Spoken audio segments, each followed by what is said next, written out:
I, 27F, have been with my boyfriend, 28 male, Jay, for 5 years. We've both been very close with each other's families, and we've even talked about marriage. However, one touchy subject is children. Whenever we discuss it, he gets kinda standoffish. He doesn't really dismiss the idea though, it's just that he doesn't seem invested. I've always wanted kids, and he just always says he's fine with whatever makes me happy. Ever since, I've been content with this situation. However, things escalated during this holiday season. Our setup has always been that Jay spends Christmas Eve and dinner with my family, then I spend Christmas Day with his family. This was the first Christmas I'll spend with my first and only niece, 2F, Anna. She spent her first Christmas in the hospital due to her health condition, but she's okay now, so I made sure to spend a lot of time with her. We played a lot, we opened gifts together, and I even reenacted Anna's favorite storybook using her favorite doll. We even had matching outfits. My sister, 30F, Amy, thanked me for giving her and her husband some relief from childcare the entire day. However, Amy also said she noticed that Jay, who was just either sitting on the couch watching me or helping my mom with the dishes, was kinda distant with Anna. I told her I've also noticed that before, and I just chalked it up to maybe Jay was hesitant and awkward to play with Anna because he feels he's just my boyfriend. Then Amy said she won't mind, since she and her husband already treat Jay as part of our family. I then went back to Jay and encouraged him to play with Anna and help us set up her new dollhouse, but he said he's not feeling too well.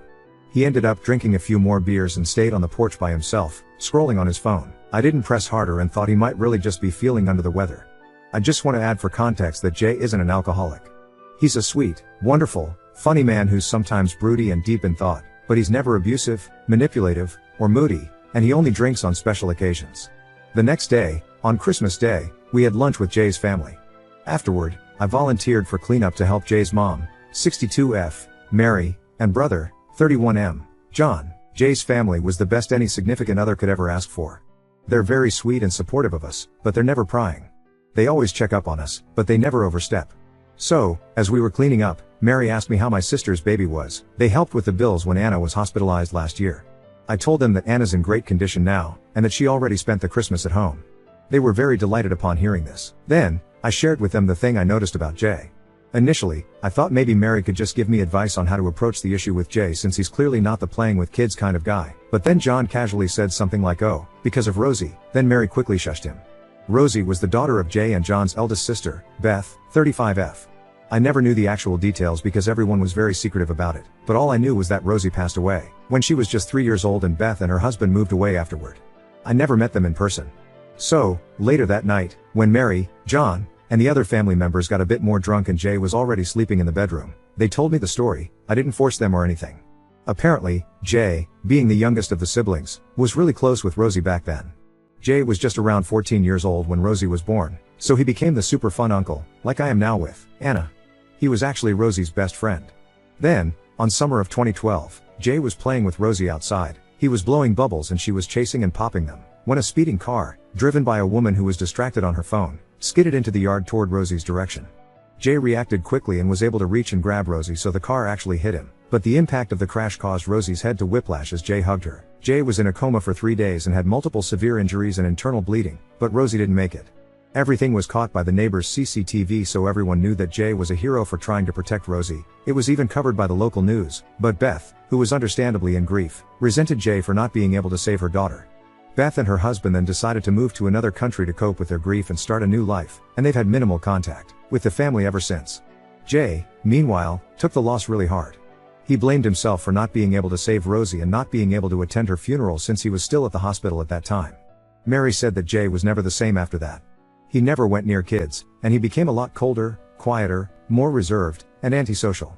He also had anger issues, but it thankfully went away. I haven't had any issues with this. We also live in an area where people don't believe in therapy, so Jay never received professional help.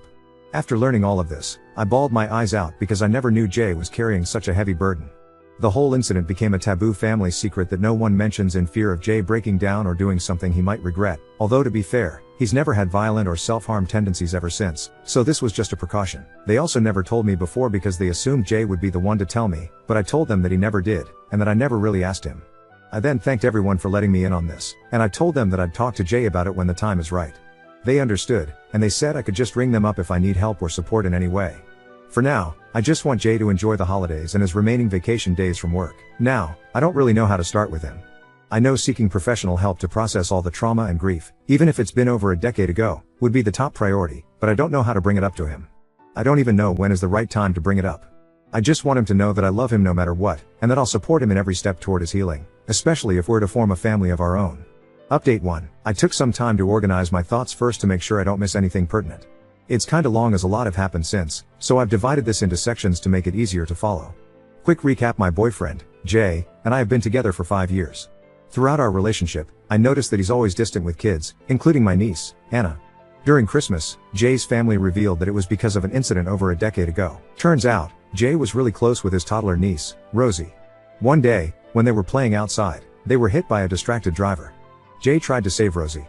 He sustained severe injuries, but Rosie still didn't make it. Beth, Rosie's mom and Jay's sister, acted cold toward Jay after this, then she and her husband moved to another country after a few months. From then on, Jay's personality changed, becoming cold and antisocial, and he never received professional help. All of this has become Jay's family's dirty secret. Part 1. The confession. Since learning about Rosie and posting here on Reddit, I've been so conflicted about what to do. A lot of you had opposing opinions, and all of them had merit, but knowing Jay and how he'd most likely react, I chose to keep it a secret until I find the perfect time. What I didn't anticipate was that the perfect time would come in the form of a pregnancy scare. Back in January, I had a false positive. Everything happened so quickly within a day. I had a roller coaster of emotions, but bottom line was that I'm not pregnant after all. When Jay got back home that night, I knew I had to tell him everything. I told him I had a pregnancy scare, but he has nothing to worry about since it ended up being negative. At that moment, I saw all the blood drain from his face, and he became so pale that I was worried he was going to faint. I was holding his hand, and he became so sweaty and cold and shaky. He rushed to our refrigerator to get some water, and it was obvious he was spiraling really hard. That was when I told him I knew about Rosie. I came clean because I knew that was what he was panicking about. I assured him that I'm by his side, and he could react however he wanted to. I repeatedly apologized for disrespecting his trust and lying to him for weeks. I also asked him to please not be mad at his family because they meant well when they told me. Throughout all of it, I couldn't really read Jay's expressions. I wasn't sure if he was about to scream out of anger or burst into tears. I told him that we don't have to talk about it any further if he doesn't want to, but I'd be willing to listen and support him whenever he's ready. His only response that time was him asking me if I wanted to break up with him, which confused me. I told him of course not, then we hugged, then he said he needs some time to process everything before we discuss it, which I respected. For the rest of the week, we tried to interact like nothing happened, but everything was awkward since there's this huge thing hanging between us. Part 2. The talk. The following weekend, which was 8 days after, we finally sat down and talked about everything. He started by apologizing for not telling me sooner, but he revealed that his last girlfriend dumped him after he told her about Rosie. He said he was so relieved after I reassured him that I wouldn't do that. He then told me that it was something that's been weighing him ever since, and he's confirmed that he never sought or received professional help. However, he said he's very much open to doing that, but he didn't think he's ready yet.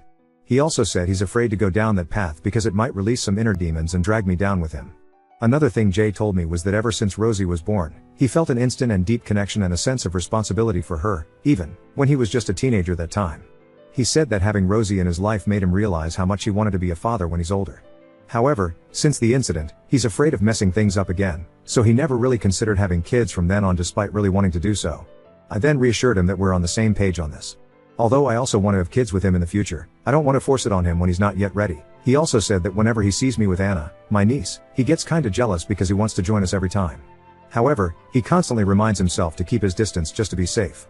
I told him he doesn't have to worry about that, and that he's more than welcome to join us if he wants to. I also told him that my sister and the rest of my family actually considers him a part of our family, just to reassure him more. Jay tried to lighten the mood by joking and saying now that I know everything about him and still didn't break up with him, I could finally expect a proposal anytime soon. We both had a good laugh, but we agreed to wait for his recovery first before getting engaged or discussing our future family. Part 3. Beth. During our discussion, Jay also had another heartbreaking revelation. He said that during the height of the pandemic, Beth's husband, Brian, reached out to him. Brian said that Beth had COVID and was confined in a hospital, and that he was already running low on funds due to bills and unemployment.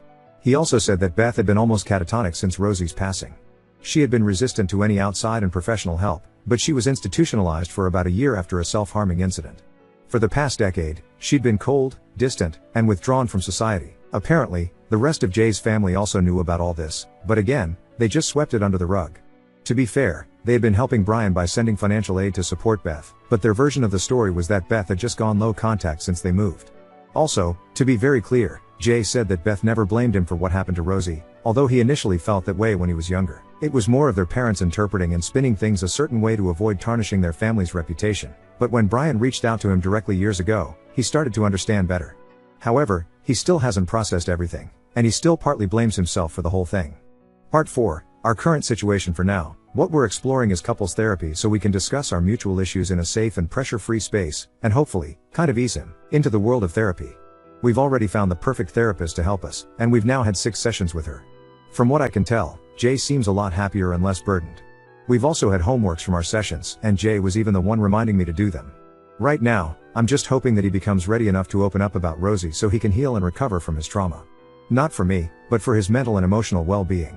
No rush though, all in his own time. Also, Jay has no social media, but I showed him the original Reddit post I made. He spent like 3 hours reading through all the comments. It was the first time I saw him get teary-eyed because he never expected so many people giving him support and saying kind words to him. He was extremely overwhelmed by everyone's kindness, so we're both grateful to all of you for that. We also saw some TikTok and YouTube versions of the story, and you bet Jay browsed through all of them. He's still baffled why the TikTok versions have Minecraft or cooking videos in the background, but I just told him it's a trend, haha. So, there, if you've made it this far into our story, thank you for your time. I have a good feeling that Jay and I are going to be fine. We still have a lot of challenges ahead of us, but here's to hoping for the best. Edit. So Jay and I now kinda share this account. Now on to second story. Suspected our important meetings were being derailed by a mysterious boardroom farter, and discovered it was one of our senior executives. I work in upper middle management at a large business and entertainment events company, and recently we got back to regular face-to-face client meetings. Over the last few weeks, we've been having some intense and lengthy meetings in our office with a potential local client, which could really take our company to the next level if it works out. However, a rather awkward problem has arisen. During these meetings, which tend to last all afternoon, someone breaks wind, silently, usually more than once. The odor is, frankly, overwhelming, yet there is not much in the way of any clear reaction from anyone in the room. I have noticed some people very discreetly eye each other suspiciously. But it's quite a formal and stiff atmosphere, with several very serious and no-nonsense senior executives present from both sides, so it appears if people are just doing their best to ignore this rude interruption. During one of the wind-breaking incidents, a junior member of staff sat with her elbow on the table and put her hand over her hand and mouth, trying to make it look like she was just resting her head, while another junior member looked uncomfortable but kept her head down and stared at her notepad. On another occasion I noticed one of the clients frowning and looking out of the corner of their eye, but frankly I dare not catch anyone's eye, so I always quickly avert my gaze to avoid any awkwardness or, God forbid, suspicion. Everything at our company is businesslike and relations are generally good. I know everyone reasonably well on our side, so I had assumed the culprit was from the would-be client's team. But imagine my horror when, after the clients had left our last meeting leaving our team to continue the discussion among ourselves, the silent boardroom farter struck again. I was incredulous. There were 3 senior male executives in the room and 2 junior female members of staff who were not always present at other meetings. So I am fairly certain the culprit is a senior management figure at our firm. I'm completely at a loss as to how to deal with this. I'm quite ambitious and have invested a lot of energy into making this project happen. So I can't believe that a senior company member is behaving in such a rude manner and potentially jeopardizing it by acting so unprofessionally towards potential partners. The potential clients cannot have possibly failed to notice the smell, and I can only assume they are simply being polite and professional by ignoring it. However, I am just afraid that there are limits to anyone's tolerance and that sooner rather than later they will decide in one way or another to end their interest in working with us. This is just such a strange problem. How on earth can voice my concerns to my superiors? Update 1. So there were another 4 to 5 meetings. The farting continued. In some meetings it was worse than others. It did seem that those scheduled in the morning were less gassy affairs, although by no means did attendees enjoy fresh air for the entire duration of those. Despite the regular bouts of nostril-burning flatulence wafting throughout the room, it became clear we were going to be working with this client on a long-term basis, and the atmosphere grew a little more relaxed accordingly. On one occasion near the end of a meeting someone cracked a very funny joke, which provoked an outburst of communal laughter, during which someone, presumably involuntarily, let out an audible fart. It was short, not very loud, and if anyone noticed it they didn't let on.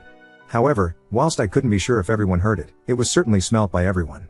The eye-wateringly foul stench wiped the smiles off some faces and replaced the amused expressions of a few others with frowns. This seemingly brought this particular meeting to a slightly premature end as the most senior member of the client team rose to his feet and said without a hint of irony, "Well, that's probably as good a note as any to end on for today." It was unclear if he was referring to the funny joke cracked moments earlier or the fart. Indeed, he seemed a very sharp individual who probably realized it was a perfect moment for ambiguity. But I have to admit the sight of everyone's eyes darting around the room as people tried to gauge each other's reactions to try and figure out exactly what he meant was an amusing one. But not as amusing as moments later watching senior management leaning over the table exchanging farewell platitudes and shaking hands whilst yet another stinking fart assaulted everyone's noses. It got to the point where people let their guard down a bit and became a little less restrained in hiding their reactions. An electric fan mysteriously appeared in the corner of meeting room one day, but it wasn't used for the first meeting it appeared in, probably as it was an early morning affair with limited silent and deadly emissions. But during one particularly gassy afternoon episode a week later, one of the clients, a younger female, was sat with the corners of her mouth pointing downwards and using a piece of A4 to fan the air, trying to make it look like she was just trying to cool her face. Our director saw this, and asked the junior member sitting nearest the new fan to switch it on please. Seems it's getting a little hot in here with a completely straight face. On the fan went, but the speed was set on a higher speed than anticipated and all that happened was pieces of paper, meeting notes, and a newspaper were blown off the table and flew around the room along with the familiar pungent stench. Thankfully this was laughed off, and I took advantage of the interruption to suggest a break, as we left the office juniors to clear up the chaos. During the unplanned interval, I noticed our most senior executive had hung back to help reorganize the room. This was most out of character, but it turned out he just wanted to get the newspaper, which had been blown inside out. Seconds later he emerged from the room and walked towards the gaggle of us who were drinking coffee and chatting, in the open plan area outside the meeting room. He radiated a beaming smile as he strode right past everyone in the direction of the men's restroom with the newspaper tucked under his arm. Seeing that he didn't return to the meeting room for a good 10 minutes after everyone else had, it didn't take Sherlock Holmes to deduce why he had been so eager to get his hands on some reading material. This brazen and unashamed approach to bathroom business quickly led me to place him in the number 1 position on the silent boardroom farter suspect list. I also especially noted there were no more silent but deadly interruptions for the remainder of that meeting, which went on for a further 3 hours or so. During our very last meeting, which was to seal the deal, there was an awkward culture clash. We work in a multinational office in a major Asian city. English is the working language, and between us and the client team everyone speaks English fluently, but there is a varying mix of comprehension of our host country's language. All of our senior executives are Westerners and unable to converse in the local language. I'm not a local but I'm fluent in the local lingo. During the meeting, 2 maintenance men wearing overalls entered the room and announced they were responding to a report of a fault in the ventilation system. But both the workers were not fluent in English, so I did some on-the-spot interpretation, to which our most senior executive replied, "Please tell the janitors the air con and ventilation system are working fine. We have important business to conclude today." I duly interpreted. But the workman, not at all concerned with the subtleties of boardroom etiquette, bluntly replied in the local vernacular, "There's no ventilation problem? It smells like shit in here." Which basically caused the half of the room who could understand to laugh and the other half to respond with smiles and looks of curiosity as to what exactly was said. Thinking on my feet I didn't translate anything back to my side, but urged the maintenance guys to come back in a few hours because it was a really important meeting and we really had to get on with it. It was a ruse which seemed to impress the client executive who is also fluent in that language, and offered my side a way to continue without drawing more attention to the constant bad smells than was necessary. The deal ended up being signed off and it was decided both teams would go out for dinner and drinks to celebrate. Sure enough, the drinks flowed and both sides let their hair down as the night drew on. Whilst chatting with one of the clients, someone of similar level to myself, and with a few drinks in me, I couldn't help but bring up the farting issue. The client replied, "Oh, that was our boss, we're so sorry about that. He's a great guy but sits there in our office telling dick and fart jokes all day. He says it's an example of thinking out of the box to make our team more relaxed, comfortable with each other." So after each meeting we were telling him to quit passing gas. He would deny it each time, but the whole thing had just became a running joke for our team, so we just rolled with it. Sorry. Very surprised by this revelation, and at the level of humor coming from such an otherwise professional and serious team, I felt it best to just laugh it off and not reveal real source of the reek. But emboldened by this, days later I ran into our senior executive's PA, who was usually in the meetings, and asked her straight up if the guy had a wind problem. "Oh yeah," she replied, "I'm glad my desk is outside. He just sits and farts in his office room all day and just doesn't care." I ended up feeling like I was the one who had the problems all along, a keener sense of smell than most, not especially amused by fart jokes, and a little naive. Seniority level and attitude to public farting are not necessarily linked. So there were 2 farters? Fart twist. A Shyamalan-worthy twist, indeed. Wait, I thought that the ops senior executive was the farter, but the client's team assumed that their boss was the farter because he tells fart jokes all day as some sort of management technique, which is a whole other world of hurt. So the client's team's boss is being falsely accused of being the farter. Rereading it, you could be totally right. Ops says I felt it best to just laugh it off and not reveal real source of the reek, so she probably shares your interpretation. On the other hand, the client seemed very sure of themselves, and the fact that boss denied it doesn't really mean anything, or does it? Would someone like that simply be delighted in speaking of his farting endeavors after the fact? I see this whole thing remains mysterious. The client team probably assumed he didn't want to admit to farting in an important meeting. And they just didn't believe him because he'd cried fart too many times before. So the op was mortified about her boss farting, but it turns out the client thought it was coming from their side. This is insane. What are the chances both bosses were in on it and having a fart battle to the death? Honestly, I think it had to be both of them. I wouldn't be surprised if they emboldened each other even if they weren't feeling competitive about it. But I am sympathetic to the op. I would be completely unamused and grossed out by this entire situation. That's the impression I got. Op knew it was their exec, but the client assumed it was theirs. This Ops exec has a win problem, but the client's team isn't upset by it because they think it's their boss doing it, and fart jokes are a thing for them, so his denial just makes him seem more culpable. Which is all a hilarious coincidence.